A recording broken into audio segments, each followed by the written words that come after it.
Hi everybody.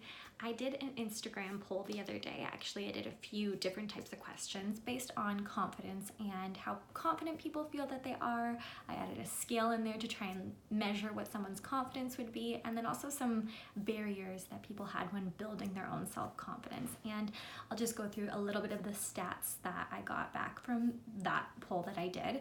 And I got about 100 responses, a little bit more than that on each one, which is pretty good engagement. I mean, thank you so much to everyone who answered. That really helps me out so much moving forward, putting out content and information that I know would help you as much as I can build your own self-confidence and hopefully live your ideal life. Let's get into it. So the first thing that I'll start off with was I asked people if you said that you were confident or not, just a yes or no question, and 72% said they were confident and 28% said that they were not confident. So that is fantastic because that means that over half the people did feel confident.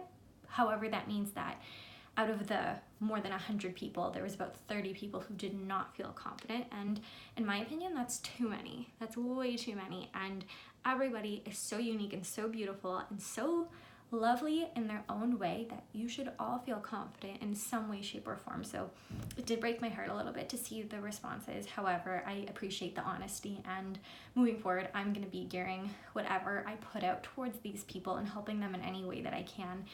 And not only those people, but the people who say that they're confident, but maybe don't feel that confident all of the time. Because the next question then was on a scale of 0 to 10.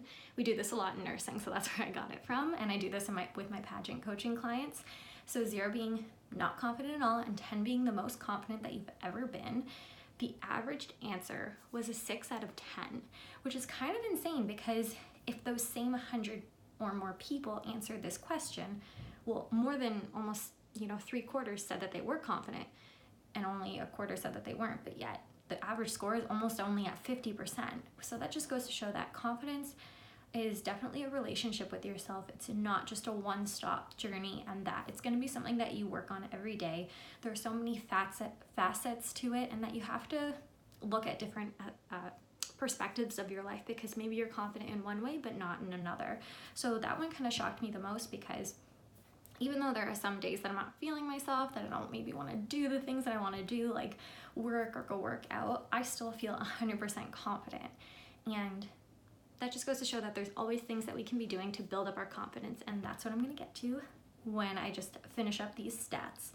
So I did another kind of multiple choice question that said, most people say that confidence is based on a combination of your mindset, your physical appearance, while also your social status, whether it be online or at your work, at school. So that was the majority. Everyone said that it was a combination of those things, but also 50% of people said that it was their mindset alone. So it does go to show that your mindset and the way that you nurture your mind and the way you take care of your emotional and mental health plays a huge part to people in building their own confidence and maintaining that. And then lastly, I asked people, what is the number one thing stopping you from building your own self-confidence? And the answer was comparison, comparing themselves to other people. I often hear it being called comparitis. If you got that virus, let me know. We've all been there and done that. That's okay. But that is the number one reason. And if you think about it, that's so crazy, because there are, 8 billion people in the world, and you can't control what they do. You can't tell them how to live their life or make them do things so that you feel better about yourself. So why is it that we compare ourselves to everybody else? There's so many people that it's so much easier to care about ourselves and the way that we feel and feel good about ourselves than worrying about these 8 million people. But obviously that just goes to show that there are barriers with it, and that if so many people experience it, it's not one person's fault that happens. But I do believe that there are things that you can do to build up your own self-confidence, definitely get rid of that comparitis, and hopefully just live a happier, more secure life. And I'll just go through a few things. Actually, I have 5 things that I did for myself when I started this journey on building my own self-confidence. And I can honestly say it has come a long way, and I'm so happy with where I'm at now. I just competed in an international pageant a couple of weeks ago called the Miss Face of Beauty pageant, if you did not know. And honestly, the whole entire week, I don't think I ever compared myself to another girl. Like, I don't think I tore one of them down. Like, I would observe them and I would kind of say things like matter-of-factly, but I didn't feel bad about myself. I didn't feel the need to put down somebody else. Like, I really just didn't feel that comparitis creep up on me whatsoever. And to me, that is like so incredible, especially when you're in a competition and you don't have to feel that jealous feeling. Even after I didn't place in the top 5, like, I had no regrets and I didn't have those like nasty, angry feelings towards other people. So it just goes to show that if you are disciplined and you do want to build your self-confidence, that it can happen and that you can get there, but it's going to take action and it's going to take discipline every day. So without further ado, here are the 5 things that I did when I started to build my self-confidence and the things that I still do today. Of course, practices change and they're a little bit different, but for the most part, I still do these things. It's just you can do them in different ways. So to start, the acronym that I use to teach people how to build their self-confidence and to live their ideal life is called growth. So the GROTH are all capitalized and it's an acronym, and the TH is together. So the first one is expressing gratitude. And I know we probably hear this a lot, is that you just show like being thankful for the things in your life. And sometimes we hem and haw about it, like, oh yeah, I know that, I'm grateful. But sometimes we really aren't until we have those things taken away and we don't realize like how grateful we really are for what we have. And there's two ways to do this, that you should do both in order to achieve full gratitude every day. So one of the things is expressing what you are grateful for. So that could be writing 3 things down, saying these things out loud, just saying what you're grateful for. And then the second thing is not complaining, because technically when you're complaining, you're showing like a sign that you're not grateful for whatever is going on, because you're looking at something negative that you don't have, that someone else has. And it's gonna in turn just make us be in that negative mindset. Like, it doesn't feel good to complain. I don't like hearing people complain. I don't like the way I am when I complain. And it's something that when you start to eliminate, you do realize that you have a happier and healthier mindset. And so something that you can do, which I learned from this book called A Complaint-Free World, is you can put a bracelet on your wrist. It can be a ponytail, a bracelet, watch, whatever it is. And every time you complain, you have to catch yourself and move it to the other wrist. And the whole goal is that through this motion of like stopping, recognizing, and moving it to your wrist, you're going to condition yourself to not complain. I started doing this. I don't like use the wristband obviously anymore, but to me it's still huge. And I notice when other people complain and I have to take like a deep breath and say, okay, don't feed into this. This doesn't need to be me. It doesn't need to affect my emotional energy at all, but it truly helps. And it's a really great book. I don't remember who it's by, but it's A Complaint-Free World and I got it at the library, so I'm sure you can find it online or find like the audiobook for it. So first of all, gratitude, and that is done in 2 ways, where you express your gratitude and then you also decrease the amount of complaints that you put out into the world and into your life. So the second thing is reflection. So that's the GR. And reflection is literally every single day. What I do is at the end of the night, think about what in my day went well and what didn't go so well. The next day, do more of what went well and do less of what didn't go well. And I know I'm kind of making it seem like very matter-of-fact, super simple, but honestly, when we simplify things, they really can be that simple. So let's say you slept in, but then you ended up going for a workout in the evening, but yet your goal was to go for a workout in the morning. Well, then say, okay, tomorrow I'm gonna do my workout, but I don't like the way I feel when I sleep in because maybe I don't feel that great.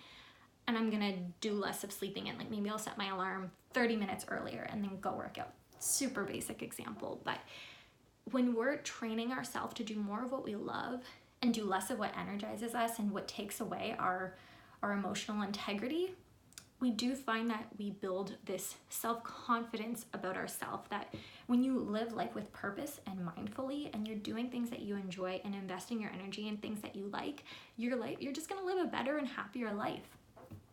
If that sounds super simple, maybe it can be. So just try it out. If there's someone that you realize you had a really negative conversation with, you can only control what you do. So think, okay, why did I show up in that way? Why was I so negative or critical or angry? Maybe I complained more than I wanted to. Maybe I want to hit only 10 complaints today instead of 20 complaints. Those are just different ideas. But the whole idea is that you can be in control of some aspects of your life, whether it's the actions you take or the way you respond to other people. So that is done through reflection. I like to journal, meditate. Some people use prayer. There's so many different ways, but as long as you're mindfully doing this each day, it's going to have the effect as long as you're putting it into place. The third one, which is the O, is called optimistic affirmations. Now, honestly, it's just called affirmations, but I had to make growth work. So we put optimistic affirmations because I'm an optimist and we always throw ourselves into there. And what this is saying a phrase or group of words in the present tense as if they're already true. And when I started my personal growth journey about 3.5 years ago, what I would do is I would get in front of my mirror, got the mirror right now, famous mirror, and I would just look and say, I love you. I'm proud of you. You look great today.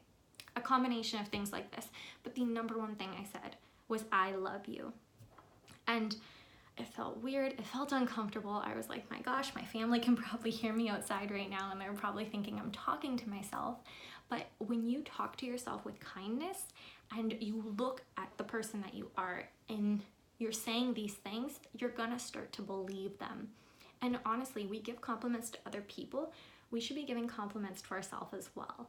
And it truly does have a beneficial effect, not only on your mind, but on the way you feel about yourself physically.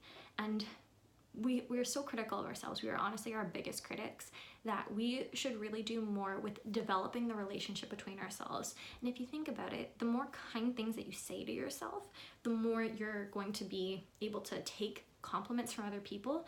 And of course that's going to build self-confidence because you're going to feel better about yourself. You're going to eventually get to that point where you look in the mirror, you say you love yourself, and you just feel that way.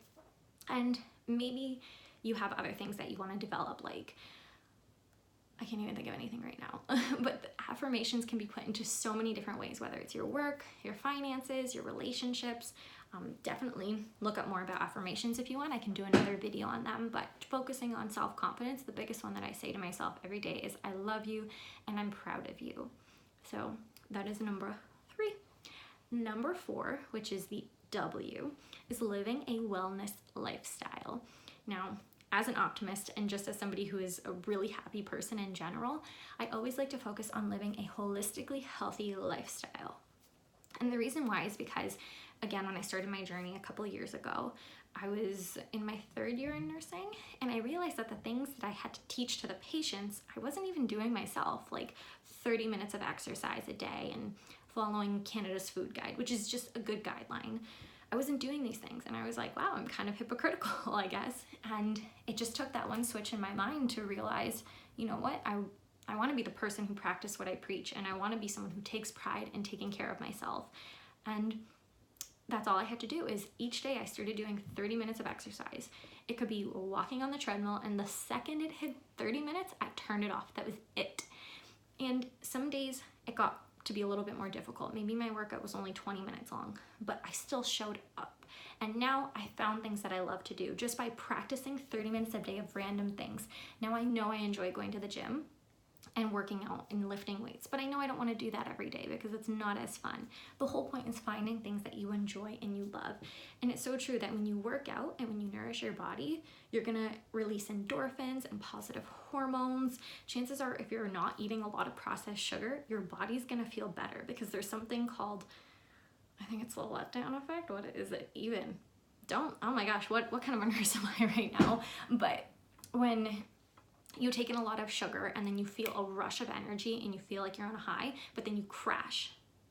I don't know what it's called. I was hoping it would come to me, but it's a true thing that when you're not eating healthy and when you're not working out, you're gonna feel more sluggish and you're gonna be more likely to not work out. So prioritizing that as a daily thing, whether it's just eating one more, grouping of vegetable at one meal in the day, or adding an extra walk in your day, something like that. I'm talking about the basics. I'm not even talking about building muscle, losing fat. just moving your body and eating healthier. Prioritizing those things, you're gonna feel better about yourself. And if you lose weight and if your body changes for, in a better way that you like, that's just a bonus to me. But when I started out, I noticed like the mental and the emotional effects way before I noticed the physical effects. And those all they're just a bonus, because you know what? Your body's never gonna stay the same way. So if you start to just learn to love the process, it's gonna be way easier. And then the last thing, which I actually added in because this time last year I just had grow, which, it's probably always gonna change, but then I realized that there was something else that I did, and then came the TH, and it's to think of others. And that is because we are so incredibly blessed with where we are. And sometimes we get down on ourselves about what we don't have, or what we're not doing, or what he or she is doing. But when we give ourselves and our time to other people, we realize how amazing our life truly is, and how it is a blessing to be able to give back to other people. I know when I started my journey, I wanted to volunteer with an organization that allowed me to be a part of them and have a bigger role other than just like collecting money and donating it. Like, that's not something you can really see happening and benefiting the community and other people. And that's when I ended up joining pageantry, which had a huge aspect of volunteer work, which I was able to get into. And then when I won Miss Tecumseh, I met the president of the Optimist Club, who explained to me that I would be able to host their Christmas giving event at Christmas time, and I would be able to shop for kids. And to me, that was like, wow, like these people actually, I'm just new onto the committee, yet they want me to be involved and they want me to help out. And it's something fun that I love doing, shopping, hello. So that was like an incredible thing. The Optimist International organization has been so amazingly grateful, or so amazingly amazing to me, and I'm incredibly grateful for them. And it just gives me this deeper sense of purpose that whatever I do in my life, whatever level I excel to, in whatever way, that I want to help other people because it makes me feel good. And there's a quote or a saying that goes time and time again, that if you give someone a gift, oftentimes the giver gets more out of the gift than the person getting it. And it is so true. It makes you feel good when you selflessly can give something to someone else to make them feel better. And if that makes you feel better, and that's a selfish thing, well, you know what? It's gonna have a ripple effect, and maybe that person will do something nice for someone else. So whether it's just giving somebody a compliment, buying somebody a coffee, or even joining like a volunteer event and helping out with organizing different things, there's so many different ways to give back to other people, and it truly does help you build your relationship with yourself because you're doing something kind for other people. So those are the 5 things that I have. It's gratitude, reflection, optimistic affirmations, a wellness lifestyle, and thinking of others. And I didn't get super in depth with them because honestly, this is where it starts. It just starts at this basic level that you can start to develop these habits that only really take 5 minutes a day if you think about it. And then building on that, seeing, okay, what works for me, what doesn't? What do I want to do more of that really helps? And what do I want to do focus less on? Like maybe I don't want to look at myself and say affirmations, but maybe I can write them down in my journal while I do my reflection. So many different combinations of things that you can do. And if you do try any of these, please do me a favor and let me know.